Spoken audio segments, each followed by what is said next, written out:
Bismillahirrahmanirrahim. Assalamualaikum warahmatullahi wabarakatuh. Waalaikumsalam warahmatullahi wabarakatuh. Alhamdulillah, dun sana pemirsa Soro Minang TV sadonyo. Ariko kita basuh balik jo dun sana pemirsa Soro Minang TV dalam sebuah program rutin kita yaitu podcast SMTV bersama tokoh. Seperti yang kami sampaikan di flyer dalam edisi 3 Maret Senin 2023, tentu pemirsa Soro Minang TV ala banyak mengetahui siapa tokoh yang sudah hadir dan bersedia hadir di studio pada malam hari ko. Nah, tapi sebelum kita memulai don sana pemirsa Soro Minang TV, kami all kru Soro Minang TV tidak pernah bosan berdoa kepada Yang Kuasa bagaimana pemirsa Soro Minang TV sadonyo selalu di bawah lindungan Allah Subhanahu wa taala di dalam rangka menghadapi kehidupan sehari-harinya.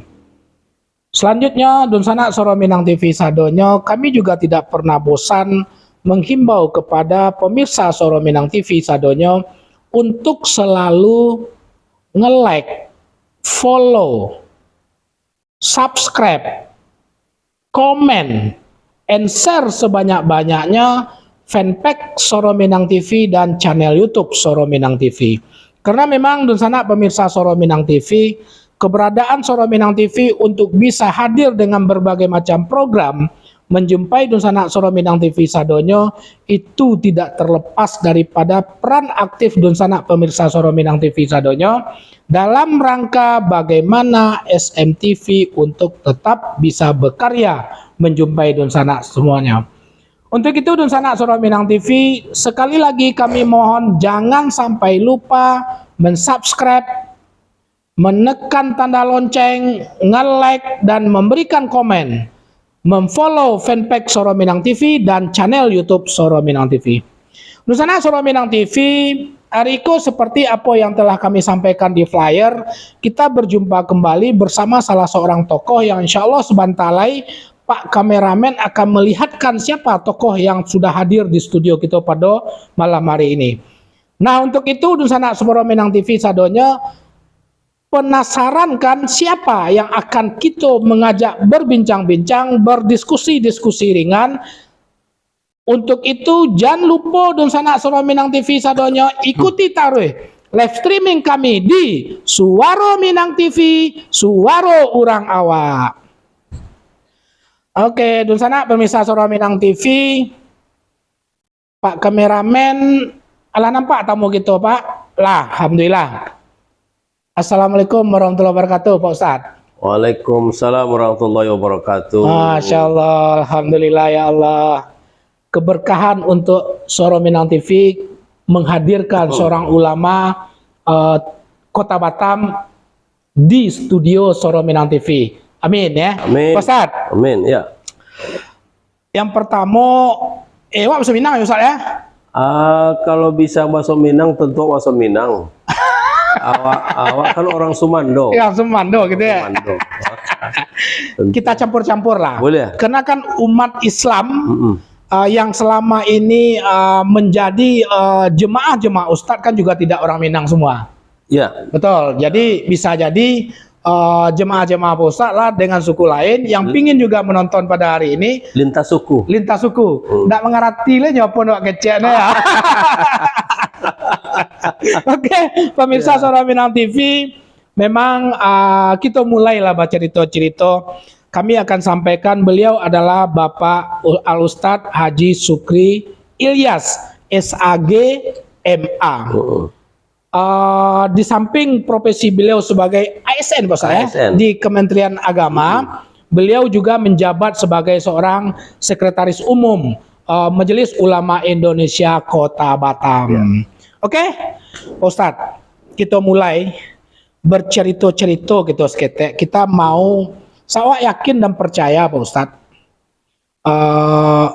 banyak umat atau warga Batam secara umum atau jemaah Pak Ustadz secara khusus yang mengenal Ustadz sudah seperti ini adanya gitu. Iya. Ya betul ya. Nah, mungkin tidak ada salahnya, mudah-mudahan ada sebuah filosofi kecil yang dari orang tua dulu mengatakan kok nangka jadi manci itu memang nampak ikut dari ketek kecil orang. Iya. Mana tahu memang ada sebuah cerita kecil Pak Ustadz masa kecil yang nanti kami akan tanyakan hubungannya dengan apa raihan Ustadz sekarang pada saat per hari ini gitu. Semoga hikmah-hikmah yang Pak Ustadz lalui yang akan mau disampaikan itu bermanfaat kepada pemirsa Suara Minang TV. Ustadz, seorang sambil menyapa pemirsa Suara Minang TV, mungkin tidak ada salahnya Pak Ustadz mencoba sedikit bercerita seorang Haji Sukri masa kecilnya sampai remajanya dalam bentuk sebuah cerita yang mungkin hal-hal yang menarik atau yang sedih, duka dan segala macam yang bisa Pak Ustadz sampaikan sebelum kita bercerita tentang hal lain itu. Baik. Bismillahirrahmanirrahim. Assalamualaikum warahmatullahi wabarakatuh. Waalaikumsalam warahmatullahi wabarakatuh. Pemirsa Suara Minang TV. Minang TV. Ya. Yang sama-sama kita hormati. Ambo bersyukur sekali diundang di podcast ini. Satu kehormatan. Tadi Pak Sapril menobatkan Ambo sebagai tokoh Batam, itu kayaknya sanjungan luar biasa. Masya Allah. Tapi mudah-mudahan itu doa lah, enak. Doa, amin. Ya. Awak satu kekurangan itu PD kurang. Tapi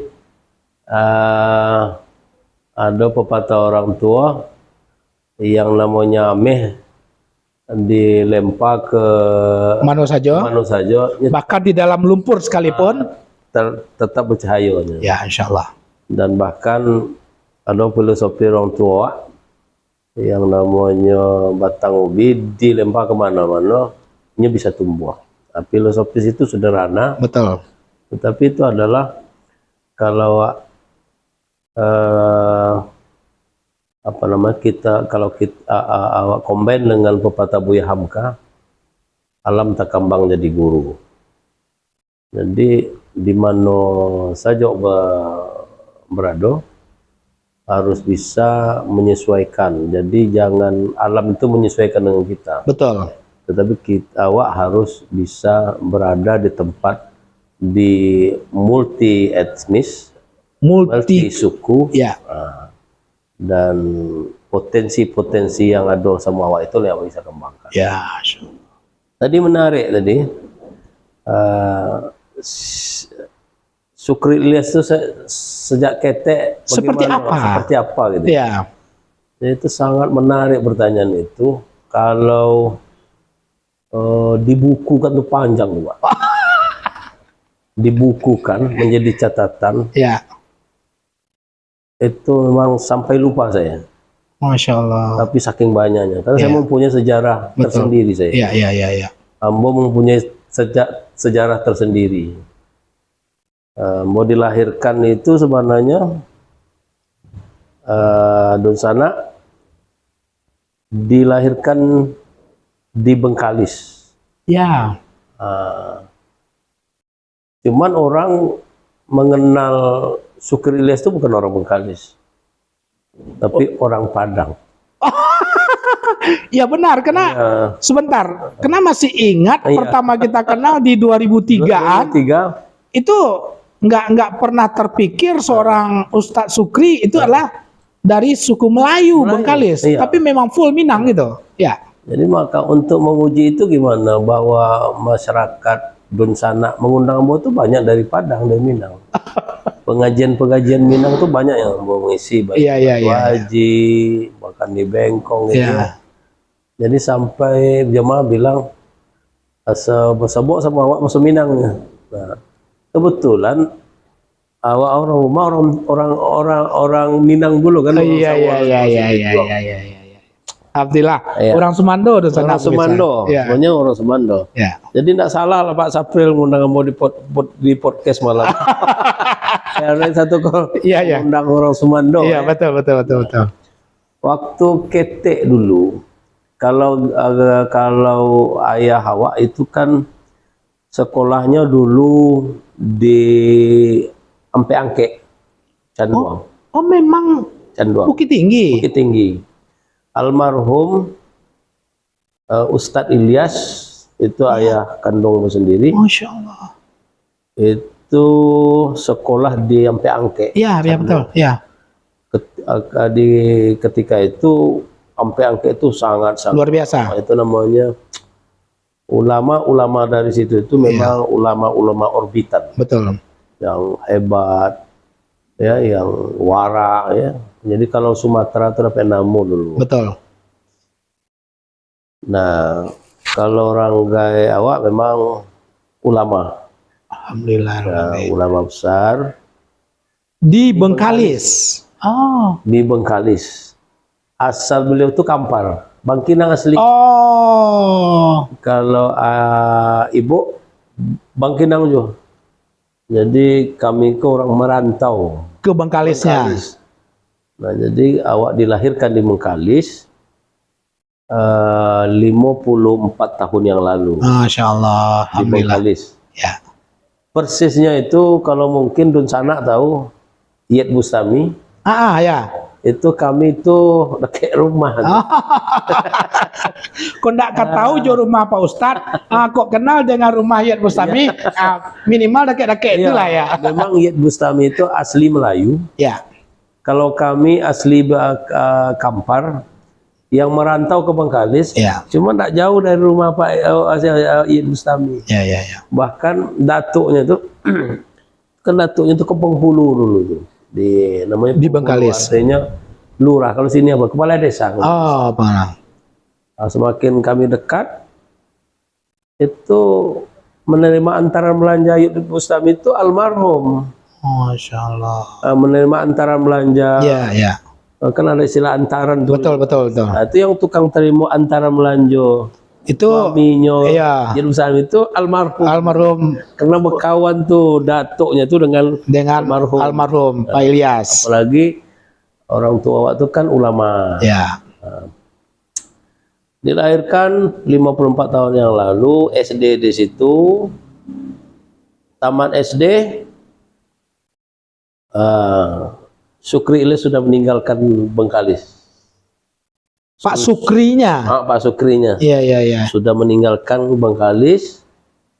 Pindah sekolah? Pindah sekolah di pondok pesantren Darun Nahdoh. Itu pondok tertua Di di Bangkinang, di Kampar. Di Bangkinang lah ya. Di Bangkinang. Jadi kalau beberapa edisi yang lalu ambo mancalia ada junior ambo tampil juga Ustadz Usbah. Betul, beliau kan orang Bangkinang. Sekolah di pesantren katanya. Betul. Jadi Ustadz Usbah itu junior mbak. Iya. Jadi karena salam awak di kelas 7 kan pondok sampai kelas 7 tahun. Ya. Di level SMP itu ya? Aliyah tuh. Aliyah ya? Udah mau keluar. Betul. Kelas 7 itu Ustadz Usbah masuk. Jadi mengenali wajah tuh Usbah. Tapi alhamdulillah Usbah hari ini luar biasa. Ini tokoh yang sudah di atas seniornya. Mudah-mudahan beliau diberikan kesehatan sampai tujuannya. Amin ya. Waktu SD di Bengkalis tuh, itu awak selalu diajak oleh orang tua tuh, pakai sepeda ontel. Oke. Jadi setiap dakwah almarhum ayah itu ikut di sepeda ontel duduk belakang. Betul. Di belakang tuh kita nggak tahu itu tidurkah duduk di belakang atau apa, dia nggak tahu orang tua belakang. Nah, padahal di kampung itu kan hutan belantara, harimau banyak. Iya. Harimau banyak. Jadi karena dakwah beliau, tengah malam, hujan, gelap, terang, tetap berangkat dakwah. Masya Allah. Begitulah. Dan jaraknya itu Pak, bukan sekilo 2 kilo, 10 kilo, tidak ada lampu dalam hutan. Itu di situ saya sudah menemukan betapa perjuangan dakwah orang tua. Masya Allah. Dan itulah tetesan yang mengalir hari ini. Alhamdulillah. Jadi ya Allah. jangan pernah berhenti berdakwah dalam kondisi apa saja. Ya. Jadi Dun Sana, Betul. tapi tengah malam dalam kondisi apa, tetap berangkat. Hujan itu tidak ada jalan aspal, tidak ada jalan aspal. Ya ibaratnya Bengkalis zaman dulu lah ya. Dulu. Nah jadi di waktu itu saya sudah terbentuk. Nah, udah terbentuk apa namanya perjuangan karena kondisi orang tua. Merasakan perjuangan orang tua itu. Jadi banyak pelajaran yang dapat dari orang tua. Meskipun orang tua tidak pernah mengajarkan kita seperti di sekolah. Masya Allah. Pakai pena, pakai ini tidak pernah. Tapi pengalaman hidup itu sampai hari ini memang kalau dicatat di buku tidak cukup. Begitu. Tapi saya bangga. Kamu bangga tuh Pak Sabil? Sangat bangga, menikmati sampai saat itu awak punya karakter. Tidak mudah ngeluh. Jangan ngeluh, tak boleh ngeluh. Ambo sendiri punya anak ampek. Mau tanamkan di anak-anak, jangan pernah ngeluh. Berjuang, hidup itu berjuang. Ya. Nah jadi tamat SD, kata orang tua, tak usah sekolah. Oh. Istirahat. Nah ada pitih. Ya. Nah di situ ada namanya sekolah swasta SMP baru Di Bengkalis. Bengkalis Ya. di kampung awak itu. Iya. Karena orang tua kau sangat fanatik dengan agama gitu, fanatik dalam tanda petik lah. Ya. Sukri, kamu nggak usah sekolah di SMP. Sekolah umum. Nah, itu nggak usah sekolah umum, harus ke pondok. Wah, kalau bilang pondok itu senang lah, Pak, kan? Oh, memang Memang darah dari kecil darah itu. Cuman kemampuan tak ada. Iya. Nah, jadi suruhlah istirahat setahun. Jadi setahun nggak sekolah tuh Pak Sabil. Masya Allah. Sekolah setahun tuh nganggur. Jadi luntang lantung, hanya menolong orang tua pagi sore. Ya kan? Sementara hari-hari depan mata awak, kawan-kawan pada sekolah. Lewat lalu lalang. Itu rasanya gimana ya? Tapi qadarullah, terungkaplah dari bahasa almarhum Sukri, tahun iswa, Sukri masuk pondok ya. Senang sekali. Tapi tak ada piti. Tak ada piti. Diantarlah ke Darun Nahdhah itu Pak Sapri. Nah, masuklah di Darun Nahdhah. Masuk di Darun Nahdhah itu waktu itu SPP baru 1.100 rupiah. Ya. Per bulan. Per bulan. Ya. Awak akan daki sekolah di situ tuh 7 tahun lah tuh. Iya. Pondok Salafiyah. Artinya pondok klasik sarungan. Oh, oke. Saking klasiknya dulu pondok itu. Itu kan pondok itu kan sampai tiang tonggak tuh. Ya. Itu bisa kami angke-angke itu Pak Sabi. Kalau pandai itu pindah bawa pohon. Sama-sama.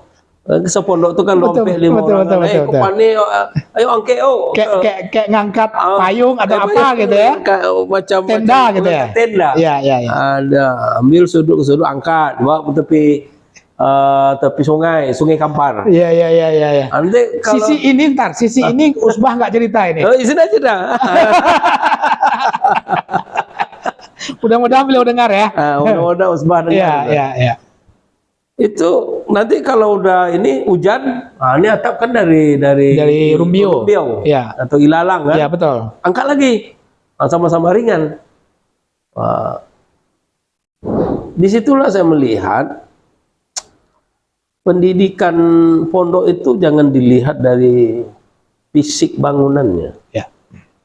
tapi kurikulum, kemudian metodologi yang dikembangkan oleh pondok pesantren itu sampai saat itu lah mulai ditiru-tiru oleh pemerintah dengan bahasa boarding school lah. Boarding school ya, lebih modern lah. Lebih modern bahasanya. Ya betul. Namanya boarding school segala macam. Padahal pondok lebih dari boarding Ya, school. ya betul.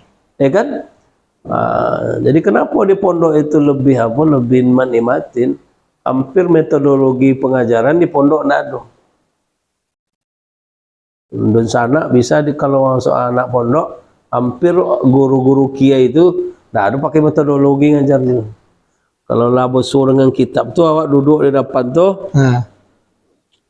Kalau awak jahat maunya lari seorang kan. Betul. Nggak tahu ada kiai itu lah. Tapi nggak ada yang berani. Nggak ada yang berani tuh. Nah jadi apa namanya? Tawaduk kita itu kepada kiai itu mengalai kesantunan kita kepada tokoh. Menghormati guru itu, mengalai segala-galanya. Nah itu yang agak hilang sama gini. Artinya tokoh kurang apa namanya, kalau nggak diawasinya hilang. Betul. Tapi kalau yang sudah berkarakter, guru depan meskipun nondok ngajar, yang belakang nggak ada yang mau yang kelihatan. Betul. Nah, itu luar biasa. Itu apa namanya, didikan dari pesantren. Pola pendidikan, adab, lebih ke adab ya. Lebih ke adab ya. Kalau berbicara ilmu, is okay kita baca kitab. Tapi yang namanya adab itu betul-betul luar biasa ya. Karena dua hal itu nggak bisa dipisahkan. Ya. Adab dan ilmu itu akhlak. Jadi kalau adab nggak dipelihara, itu ilmu payah untuk masuk. Ya kalau adab itu. Sebentar Pak Ustaz. Siap. Masih banyak cerita yang menarik. Tapi dua sisi Dusunna Suara Minang TV, sebelum kita lanjutkan dan Ambo sampaikan dua sisi tadi, kita cek dulu nih. Ada nggak orang yang menyapa pemirsa Suara Minang TV yang ingin tahu dan memberikan komentar di dalam live streaming kita pada malam hari ke. Oke, luar biasa. Yang pertama, Bapak Donald bin Rajab. Assalamualaikum Pak Sukri. Waalaikumsalam warahmatullahi wabarakatuh. Yang kedua, Bapak Ilyas. Salam Pak Ustadz. Kenal dengan Pak Ilyas?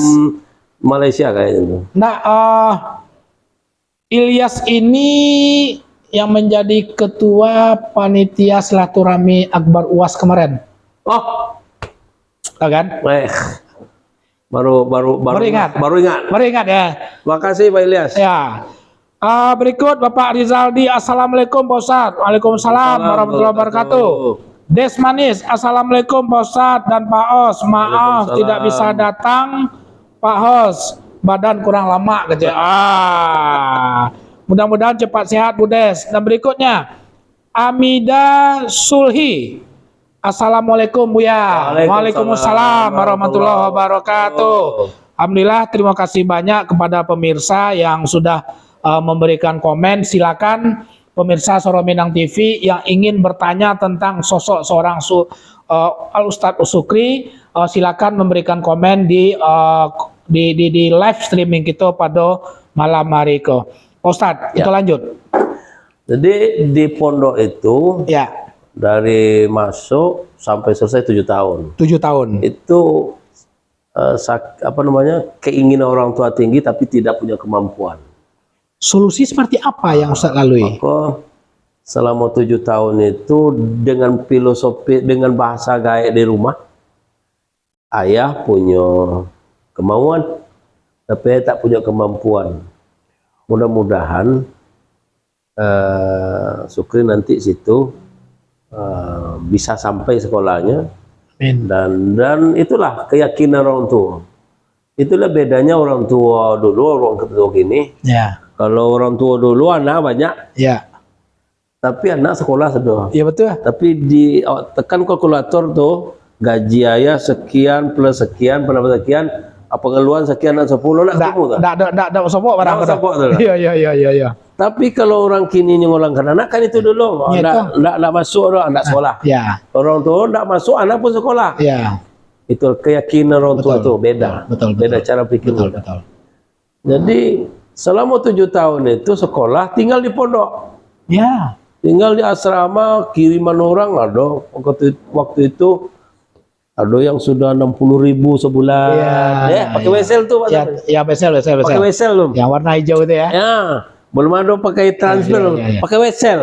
Betul. Kirim hari ini, tunggu 2 bulan baru nyampe. Iya, betul. Ngambilnya nanti ke kota pula ya. Ke kota pula. Menunggu wesel datang kita udah kelaparan. Iya. Pakai wesel. Ada 60, 50, kita masih 10.000. Masya Allah. Nah, kiriman orang tua itu masih 10.000. Orang udah dari Bengkalis, bagian Pematang Duku 60.000. Soal panjang dari mana-mana orang udah kirim. Kita 10.000. Iya. Untuk 1 bulan. Tapi kadang-kadang datangnya 3 bulan sekali. Jadi kalau 10.000 itu dibagi 3.000 setengah. Kalau dikaji-kaji, enggak masuk Nggak masuk. Tapi tekad sekolah itu tinggi, Pak. Betul. Ini nama baik orang tua dan harus tidak boleh apapun cara kita lakukan, luar biasa. Ya. Jadi hidup menantang itu dari ketek lah adalah ditanamkan oleh orang tua. Hidup menantang. Subhanallah. Pemirsa Soro Minang TV sadonya, awak yakin dan percaya cerita singkat seorang Haji Sukri di masa kecil dalam meraih sebuah pendidikan. Ini adalah sebuah gambaran bagaimana perjuangan beliau dan orang tua di dalam menimba ilmu itu sendiri. Mungkin bisa kita ambil hikmah dan kita ambil manfaat dari cerita beliau. Pak Ustadz, Mbak kecek Pak Ustadz, kalau dicari ton sado, ndak kaputui. Mungkin lah kok bisa keluar ayamato, mungkin keluar ayamato. Masya Allah. Begitu luar biasanya, kalau boleh dibilang itu sebuah penderitaan, tapi tetap di balik itu ada sebuah hikmah yang lain setelah itu, ya kan? Maka bagaimana karakter seorang Sukri sampai detik ini, kan begitu, Ustadz? Berdasarkan pengalaman kita berdua, ya kan? Kita sempat kenal pada masa itu, ya. 2000 berapa tuh? 2003 kalau tidak salah, ya. Itu awal Pak Ustadz ke Batam bersama beliau orang tua kita Pak Haji waktu itu, memang itu awal ya? Jadi gini. Gimana ceritanya itu Pak Ustadz? Ini Pak Hos. Tahun kita bersuah, akhirnya kita sepakat berada di satu partai. Belajar politik lah. Kita belajar politik lah. Waktu itu misi awak sama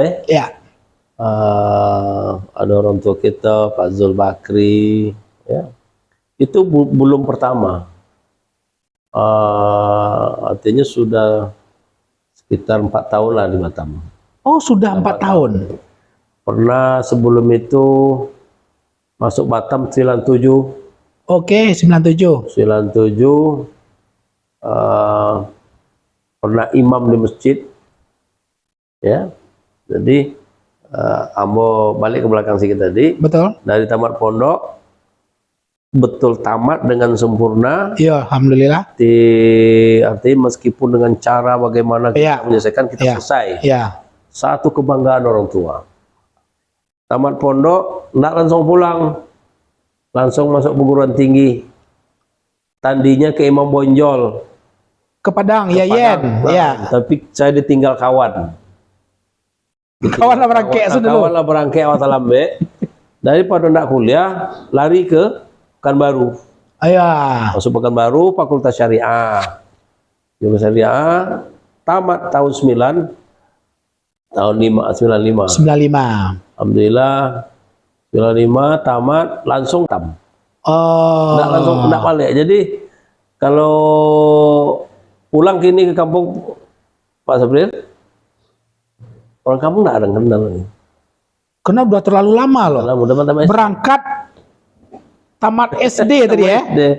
Kalau balik ke kampung sudah orang dah lupa. Nah, ini kamu anak siapa? Iya. Kalau ala bahasa sejarah, baru tak kena. Baru tak kena. Oh, si Anu gitu ya. Itu. Jadi masuk ke Batam 97, jadi imam, pernah ngajar di SMU Muhammadiyah saya dulu. Oh. Nah, pernah. Jadi kalau tadi kita cerita Pak Mukti, itu Pak Mukti menggantikan saya ngajar di sini. Saya keluar, Pak Mukti masuk. Ya, jadi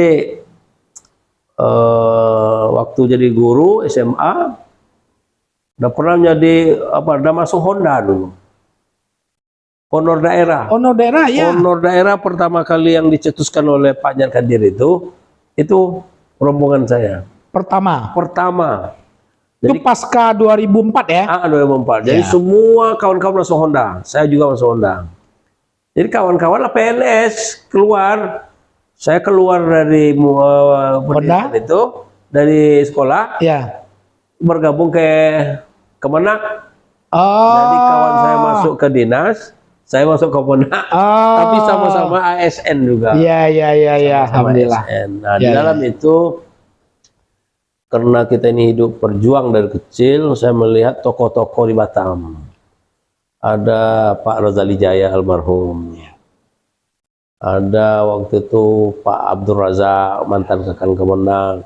Masih saya ketemu, masuk-masuk dengan Kekan Kemenak sebelum Pak Razak itu, Pak Mahbub. Ya. Banyak tokoh-tokoh, termasuk Pak Zulkifli Aka yang sekarang masih hidup. Ya. Banyak lah, almarhum Pak Didi Suryadi kan dulu dah betul, kita. Betul. Banyak belajar sama mereka, berjuang di medan dakwah. Ada semangat gairah yang bersamaan, yang mempunyai talent yang betul. Wah, ini tokoh-tokoh perjuangan dakwah luar biasa bergabung situ. Akhirnya terdidik lagi. Kembali lagi terdidik lagi, ingat apa yang dilakukan orang tua dulu, ngikut aja. Ikut aja. Keluar deh ya? Keluar deh, ngikut aja. Akhirnya tokoh-tokoh ngajak masuk organisasi, masuk. Ya berdakwah. Pengembangan diri lah di organisasi tadi ya? Sudah mulai dewasa, pergaulan semakin jauh. Dah semakin pede dah muncul. Yeah. Jadi sampai hari ini terus terang saya tidak bisa melupakan tokoh-tokoh itu. Tak bisa melupakan tokoh-tokoh itu. Mereka memberikan nilai tanpa diajarkan. Yeah. Nilai ditunjukkan tapi tanpa diajarkan. Tapi ini luar biasa. Dan orbit sampai hari ini tak lepas juga dari dia. Sebentar Ustaz.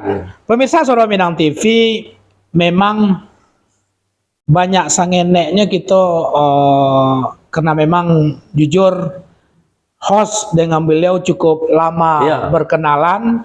Jadi makanya kita mau mencoba menggali profil beliau untuk lebih detail dalam rangka bagaimana supaya pemirsa Suara Minang TV khususnya anak-anak muda, anak kemenakan kita bisa mengambil hikmah dari perjalanan hidup seorang Haji Sukri Ilyas tersebut. Oke. Lanjut Ibu Nurmalinda Caniago. Assalamualaikum Pak Ustadz. Waalaikumsalam warahmatullahi wabarakatuh. Pak Hos Solo hadir. Aku dari Solo gue Ustadz. Dari Solo ya? Ya dari Solo nih. Oke pemirsa Suara Minang TV, kita lanjut sebuah kisah bagaimana perjalanan hidup dari seorang yang sekarang menjabat sebagai Sekretaris Umum Majelis Ulama Indonesia Kota Batam. Ustadz, bicara hari ini itu beko kita terakhir Ustadz. Ya. Orang yang sudah matang berbagai macam pengalaman, berbagai macam tokoh dan guru tempat Pak Ustadz belajar, tentu hasilnya di hari ini. Ya. Nah, di dalam proses kita pernah dulu sedikit mencoba belajar dalam dunia politik. Ya. Bagaimana pandangan Pak Ustadz setelah masuk ke dalam dunia itu apakah bisa dikawinkan? Ini kita agak cerita sedikit, karena Ustadz merasakan pada waktu itu. Bagaimana sebagai seorang politikus, di saat yang sama juga menjadi seorang ulama dalam tanda petik waktu itu, ya kan? Berdakwah juga. Bisakah antara politik zaman itu dan atau zaman sekarang kalau Pak Ustadz memandang berjalan bersamaan menjadi seorang pendakwah itu gitu? Ya. Kalau hemat saya sendiri di sana, ya, bahwa Islam dan politik itu dua hal seharusnya tidak bisa pisahkan. Tuh. Jadi tidak bisa didikotomikan. Betul. Sebenarnya itu. Ya. Nah, persoalan dalam pelaksanaannya ada yang melenceng, itu bukan politiknya yang salah sebenarnya. Bukan Islamnya yang salah. Bukan Islamnya yang salah. Jadi dua hal yang tidak dipisahkan. Jadi apa namanya? Mau ingat dengan tulisan Said Qutb itu. Said Qutb. Said Qutb itu menulis dalam satu buku, ya, kalau memang politik itu menjadi media untuk mengembangkan Islam, maka wajib hukumnya masuk di politik. Ya. Itu menurut Said Qutb. Betul.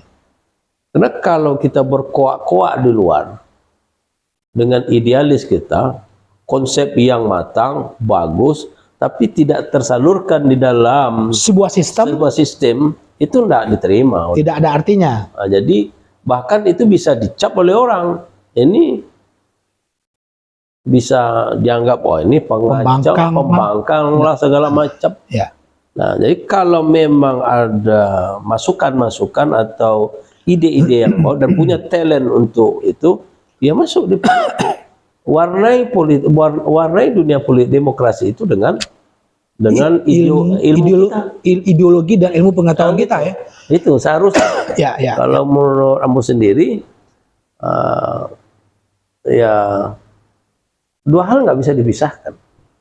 Tapi Ambo termasuk orang yang tidak setuju hal itu didikotomikan, nggak setuju. Nah, itu saya ikut membaca udah cukup lama saya membaca itu, dan pernah saya menulis di PMB itu. PMB ya. PMB itu, karena saya kan juga salah seorang ketua PMB, saya ketua 2 PMB. Ya. Apa namanya, dakwah harakah. Jadi dakwah kita hari ini tidak boleh lagi dakwah sekedar mengajak orang masuk surga aja. Jadi tidak cerita dunia surga neraka saja oleh dunia akhirat saja, bukan itu. Banyak hal yang kita dakwahkan persoalan apa namanya, demokrasi yang baik seperti apa, berdemokrasi yang baik seperti apa, bermusyawarah yang baik seperti apa. Kalau musyawarah tidak usah mencari ya, boleh kan dari cara musyawarah awak Padang macam mana? Betul. Di adik Padang kan? Betul. Adik Bangkinang beradik kakak saya. Beradik kakak. Ya. Sistem musyawarah. Ya. Dan itu kan kalau mau jujur itu kan demokrasi. Betul. Musyawarah itu kan bagian dari demokrasi. Ya. Bagaimana bermusyawarah dengan baik. Nah, demokrasi yang dipegang oleh Sumatera Barat, Kampar. Ya. Itu kan nilai-nilai agama yang kita anut. Jadi hal sangat kental. Ya, sangat kental. Dua hal nggak bisa dipisahkan. Ya. Nah, jadi saya setuju dengan Pak dengan tulisan yang mulia saya kutip itu. Betul. Kalau memang politik itu menjadi sarana, wasilah, bisanya kita mengeksplor apa yang ada pada diri kita, maka politik itu harus satu hal yang tidak boleh dijauhkan. Kira-kira itu Pak Sabril. Kalau boleh, kami tahu, kira-kira level tokoh-tokoh agama di Batam yang bisa memadukan antara dua sisi yang kadang-kadang bagi orang tertentu itu harus dipisah. Karena kalau berbicara politik itu menurut orang buruk, menurut cerita agama gue elok, jadi buruk jadi elok pun tidak bisa digabungkan gitu ya kan? Ada ndak guru-guru yang tanpa sadar bagi seorang Sukri waktu awal-awal berjuang, baik di PMB, guru-gurunya tadi itu memang perpaduan kedua, ya ada ndak yang bisa Pak Ustadz ambil siapa gitu? Ada Pak Sabir, ada. Dan saya mengira awalnya ini pendapat yang tidak punya berdasar. Ya. Ya orang apa namanya ternyata begitu semakin banyak itu membaca, ditemukan barang itu rupanya. Kalau kita hubungkan dengan kaidah usul fikih juga ketemu juga. Ketemu rupanya. Ya. Jadi kalau bicara tokoh siapa yang berpaham itu di Batam yang bisa mempunyai pemikiran seperti itu, hampir banyak tokoh agama di Batam ini yang anggap sebagai guru lah ya. Iya betul. Guru di dalam belajar berteman hari-harian lah ya. Betul. Hampir banyak ya yang memahami itu. Sebut sajalah dulu seperti siapa dulu yang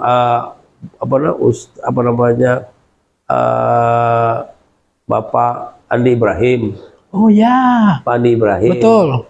Itu banyak memberikan pengalaman-pengalaman gitu. Almarhum lah ya. Ibnu Sina kan. Saidul Khudri. Betul. Itu kan juga zaman-zaman kami masih pemula. Betul. Jadi guru bagi kami itu. Mereka itu. Almarhum Didi Suryadi. Almarhum Didi Suryadi kan masih baru ya. Iya. Yang lama-lama, yang senior. Almarhum Andi Ibrahim. Kemudian Pak Asyariansyah. Asyariansyah, wah luar biasa dedikasi mereka. Punya pemahaman Islam yang terintegrasi, sangat luas. Tidak tidak monoton dan tidak parsial. Dia memahami secara utuh karena dibarengi dengan kemampuan keilmuan mereka yang tinggi juga sebenarnya. Jadi di sana awak tuh tidak boleh alergi dengan politik. Tak boleh alergi dengan politik. Tapi kalau ada kawan-kawan di sana kita yang talentanya di situ, kita sorong, kita dorong. Cuma persoalan hal-hal yang kita tidak inginkan, itulah kewajiban kita untuk mendampinginya. Meluruskan. Jadi dua kemungkinannya, ada orang tuh lurus, ada yang bisa belok kiri. Itulah gunanya ulama untuk meluruskan itu.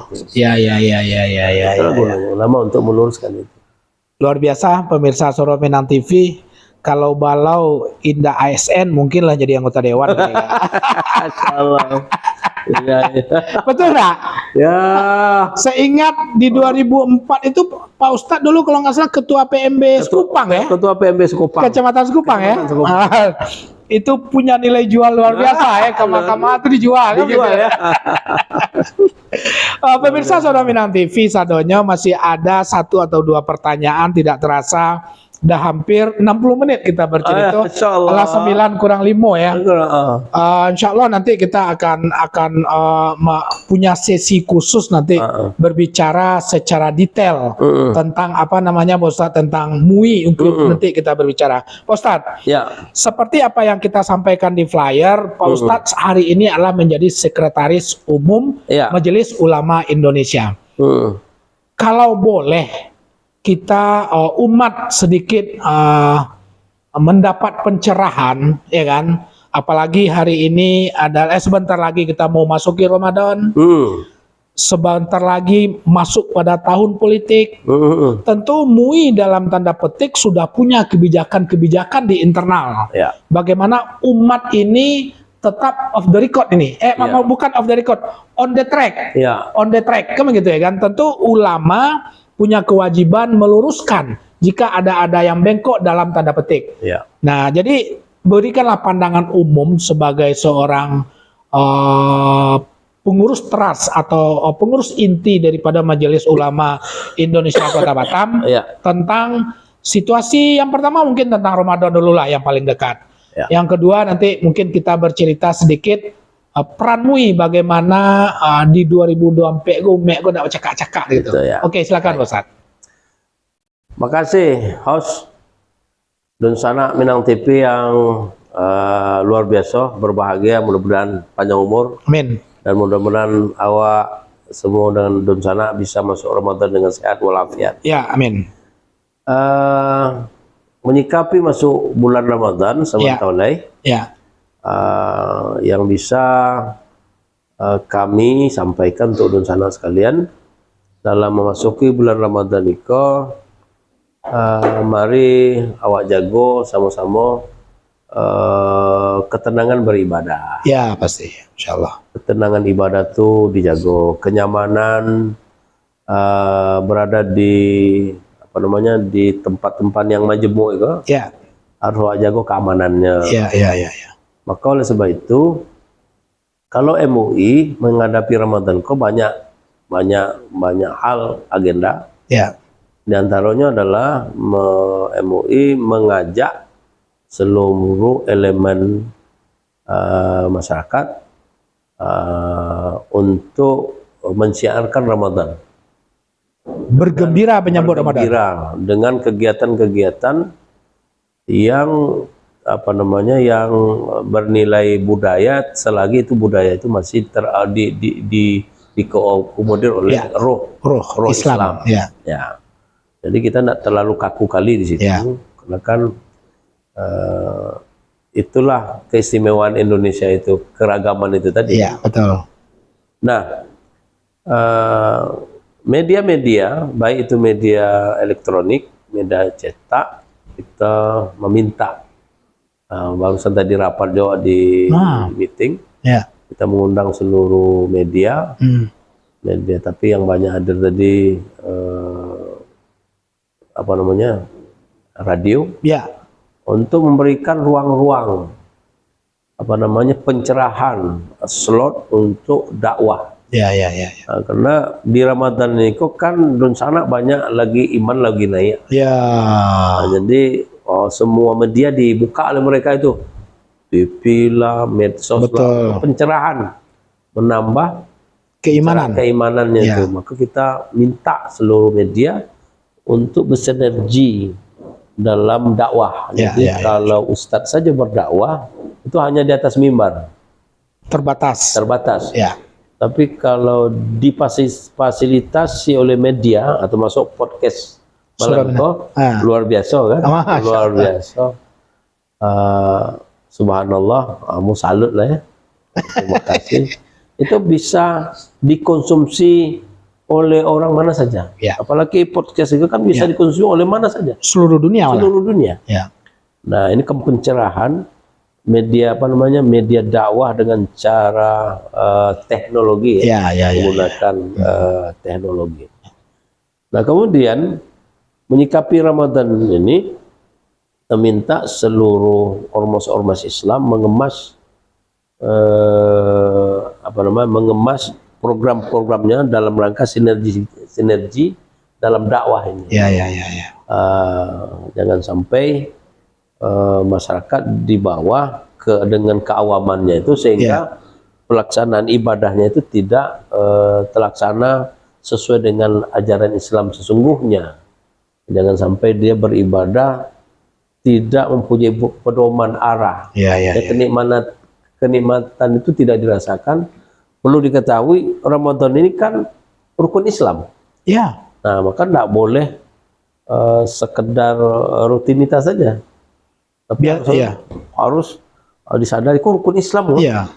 Tidak bisa cacik rukun Islam. Iya, betul. Cupik rukun Islam. Betul. Nah, puasa. Maka itu ada sebentuk tanggung jawab moral MUI di situ. Bagaimana ibadah masyarakat bulan Ramadan karena ini rukun Islam itu terlaksana secara baik dan benar. Kita edukasi lah. Ya, betul. Maka kita turunkan apa namanya, di masing-masing masjid ya, sholat langgar-langgar itu ustadz kita fasilitasi, kita dorong untuk memberikan tausiah, baik itu di masjid, musola, perkantoran ya, perkantoran, termasuk juga di perusahaan-perusahaan itu, wah luar biasa. Nah, jadi semakin syiar Ya, alhamdulillah. Islam itu yang bisa sampaikan ya. Wow, untuk Ramadan kan? Ramadan. Terakhir, Ya. secara umum saja singkat, menyikapi 2024, bagaimana ya MUI berperan dalam rangka menyejukkan umat di bawah? Karena saya yakin dan percaya bahwasanya MUI mesti dan wajib berperan. Ya. Karena berbicara 2024 itu bicara politik. Bisa saja kalau salah bisa terbalah-balah kita di antara kita. Tentu yang MUI salah satu komponen menurut undang-undang, ya kan, yang membina ulama dan umat itu sih, khususnya umat Islam. Kira-kira apa secara umum lah dulu. Mungkin kalau mau berbicara khusus di sisi-sisi yang lain kita berbicara menghadapi itu. Apa kira-kira Pak Ustadz? Ya, sesuai dengan peran MUI itu sendiri, salah satunya adalah Islahul Ummah. Islahul Ummah itu sebagai pelopor perbaikan umat. Ya. Nah, memang di sana jangan sampai apa namanya momen suksesi kepemimpinan ini umat Islam berpecah belah. Ya. Itu antisipasi. Maka oleh sebab itu kita punya tanggung jawab menyampaikan kepada caleg-caleg Muslim ya untuk mengedepankan perdamaian. Ya. Kita kan suksesi kepemimpinan ini kan perhelatan, bersukaria, pesta. Maka masuk baca kak gitu. Masa orang pesta bercakap. Jadi pesta itu identik bersukaria. Jadi kedepankanlah misi, visi, kehebatan kita, adu argumen, adu konsep. Nah, siapa yang terbaik konsepnya, tentu orang cenderung kepada yang baik. Betul. Itu sudah naluri itu. Jangan jangan patah semangat. Oh, kami tidak mau piti, kami akan kalah. Itu terlalu hidup tak menantang. Itu 2024 kan? Tapi kami bisa memberikan semangat. Ya. Kompetitor untuk menjadi pemimpin, itu hal yang perlu kita dukung, Pak Sapril. Nah, adu argumen, adu ide, adu gagasan, tapi gagasan itu jangan sampai menimbulkan perpecahan.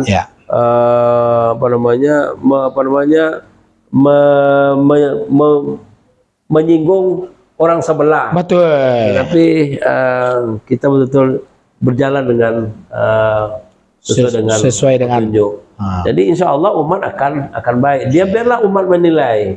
Karena kita yang tunjukkan bukan yang awak tonjolkan itu bukan isu-isu yang tidak berdasar, tapi sampaikan yang sebenarnya. Kalau MUI hanya begitu, adu gagasan, insya Allah. Kemudian MUI juga punya konsep, jaga konsep Islam wasatiyah itu. Prinsip Islam wasatiyah, jangan terlalu Islam tengah namanya kan. Tidak terlalu ke kanan, tidak terlalu ke kiri. Nggak ekstrim lah ya. Tidak ekstrim, tidak liberal.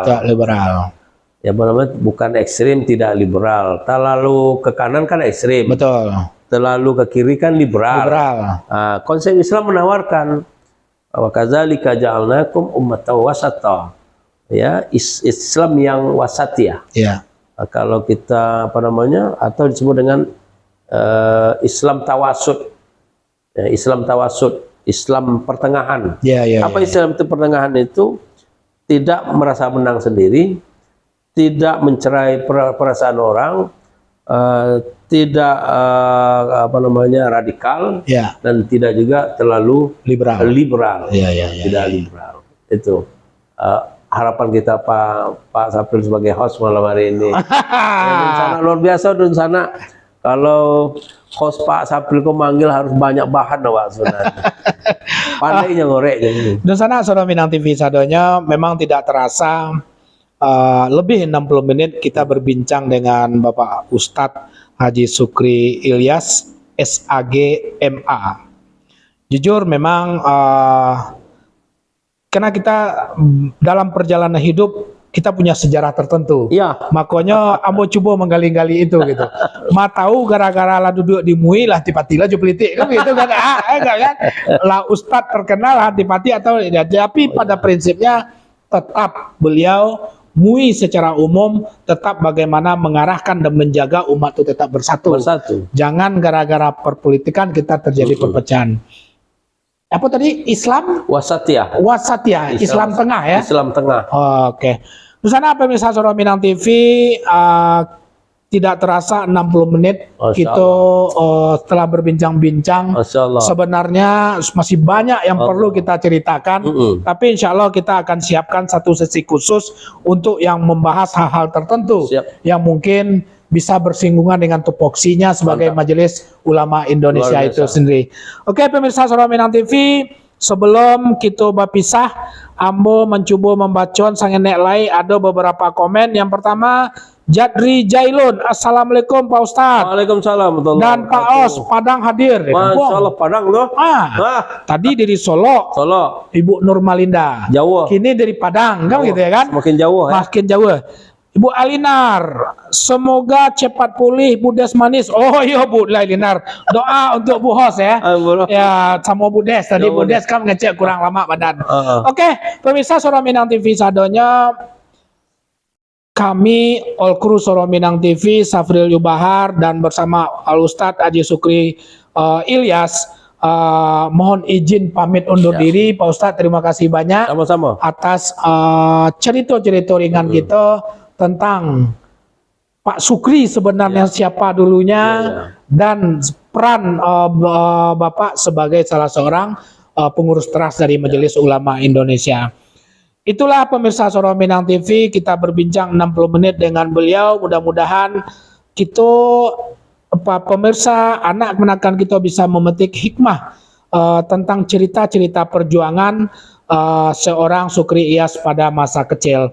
Insyaallah ada manfaat-manfaat dari setiap kalimat yang keluar dan meluncur dari mulut seorang ulama pada malam hari ini ya. Oke. Kami all kru Soro Minang TV dan beliau sebagai tamu kehormatan minta maaf jika ada yang salah dari awal sampai akhir. Ya Pak Ustadz ya? Ya, sama-sama. Kesalahan itu lah pasti milik kita. Kebenaran adalah milik Allah Subhanahu wa taala. Kami akhiri. Assalamualaikum warahmatullahi wabarakatuh. Suara Minang TV, suara orang awak. Oke.